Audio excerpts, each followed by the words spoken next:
Assalamualaikum warahmatullahi wabarakatuh. Perkenalkan saya Dr. Zakir ya.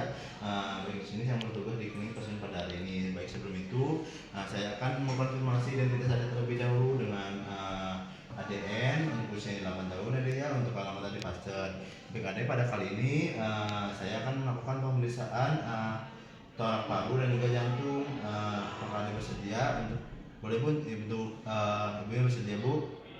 Bersedia dok. Baik, yang pertama saya akan mengecek dari keadaan umumnya terlebih dahulu.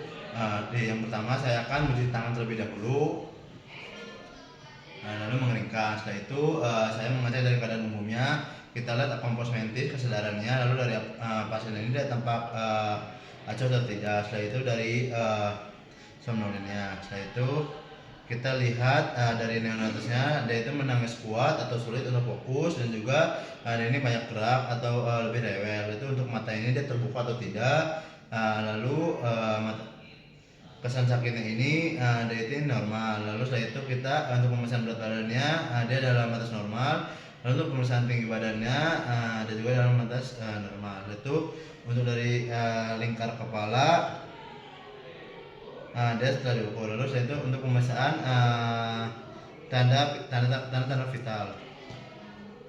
Mana untuk tekanan darahnya kita dilakukan dimana dalam batas normal. Lalu kita periksa dari nadinya, dia dalam batas normal, dan juga kita lihat dari frekuensi napasnya. Lalu untuk suhu tubuhnya, ini dia. Dia dalam batas normal. Setelah itu kita lihat dari akuratnya. Dan untuk saturasi oksigen ini dia itu normal 10. Saya akan melakukan dari pemeriksaan toraks anterior terlebih dahulu. Saya akan menginfeksi minta pasien untuk melepas dari pakaian terlebih dahulu. Lalu kita lihat dari dinding toraknya, dia simetris atau tidak. Lalu ada benjolan, ada deformitas. Setelah itu ada striae. Lalu setelah itu nilai ada tidaknya dari penggunaan otot bantu napas, lalu cuping hidungnya, lalu dari otot sternalnya, dan juga otot interkostalnya. Setelah itu saya akan mempalpasi di seluruh dinding torak anteriornya untuk meraba apakah dari bentuk dan pergerakannya ada tidaknya emfisema. Setelah itu benjolan dari di fossa supraorbikulanya. Setelah itu kita ada penyempitan atau pelebaran straiganya. Setelah itu kita lakukan dari fremitus raba dengan meletakkan permukaan palmar pada jari. Lalu untuk bilang pasien ini 77 deh ya, 77. Lalu setelah itu kita pada baik kita palpasi dari hasil fremitusnya, mulai dari bayi ini dia menangis, dari gerakan parunya, lalu telapak tangan di setelah itu kita lakukan pemeriksaan ekspansi pergerakan dari dinding torak dengan meletakkan kedua telapak tangan ini pada torak kiri dan kanan dengan kedua ibu jari saling bertemu. Setelah itu kita melakukan perkusi, di mana perkusi seluruh torak dimulai dari afek secara zigzag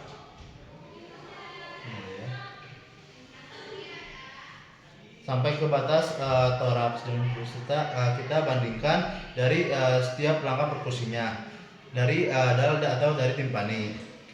Lalu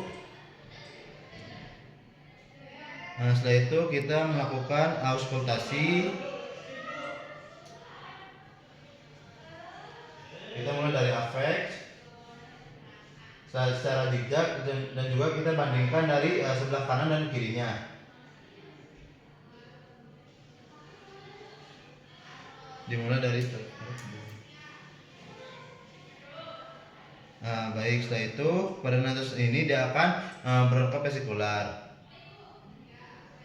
Lalu saya akan melakukan dari torak posterior, kita invasi dari seluruh toraknya. Kita lihat ada tidaknya dari emfisema, lalu dari subkutis, benjolan atau dari nyeri tekannya. Lalu kita pemeriksaan dari fremitusnya. Setelah itu kita melakukan palpasi dari torak posteriornya, dan kita melakukan ekspansi. Boleh ada untuk 77. 77. Lalu kita melakukan perkusi, di mana kita lakukan dari torak posterior, dari apek paru hingga ke bawah untuk menilai ada tidaknya dari kelainannya.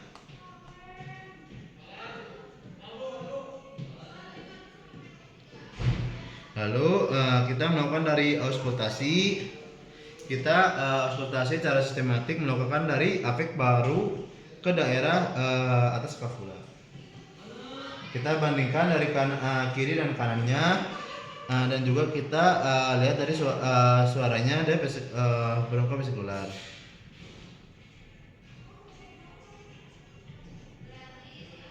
Selanjutnya saya akan melakukan pemeriksaan jantung. Yang pertama saya akan menginspeksi terlebih dahulu.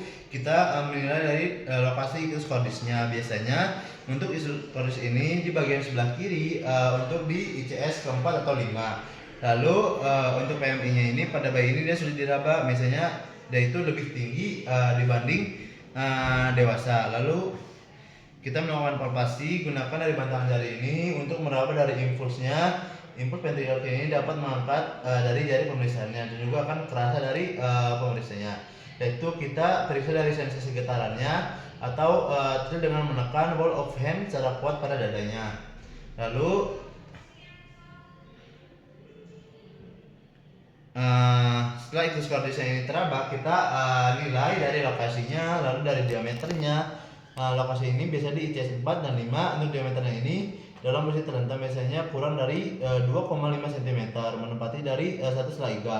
Lalu amplitudenya ini pada normalnya ini serasa dari lembut dan juga dia cepat. Baik, lalu setelah itu kita melakukan perkusi untuk menentukan berukuran dari norma atau batas dari heparnya. Kita perkusi dari sininya, lateral kiri untuk ke mid aksilari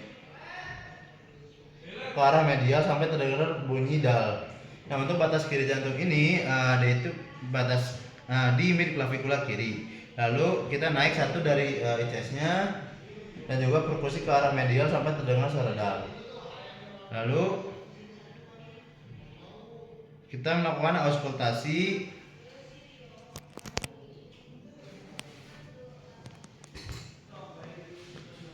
Kita lakukan auskultasi ini di seluruh perikardium. Kita dari yang S1 terlebih dahulu di katup aorta, lalu ke pulmonal, yaitu ke mitral dan juga ke tricuspid. Nah, lalu kita dengarkan dari suara S3 dan S4-nya. Setelah itu kita melakukan dari pemeriksaan dari payudara, di mana pada bayi baru lahir ini dia ini akan terdapat pembesaran payudaranya. Normalnya ini pada laki-laki dan perempuan akibat pengaruh dari estrogen ibunya. Baik Ade, alhamdulillah untuk pemeriksaan selesai. Bila taufiq wal hidayah. Wassalamualaikum warahmatullahi wabarakatuh.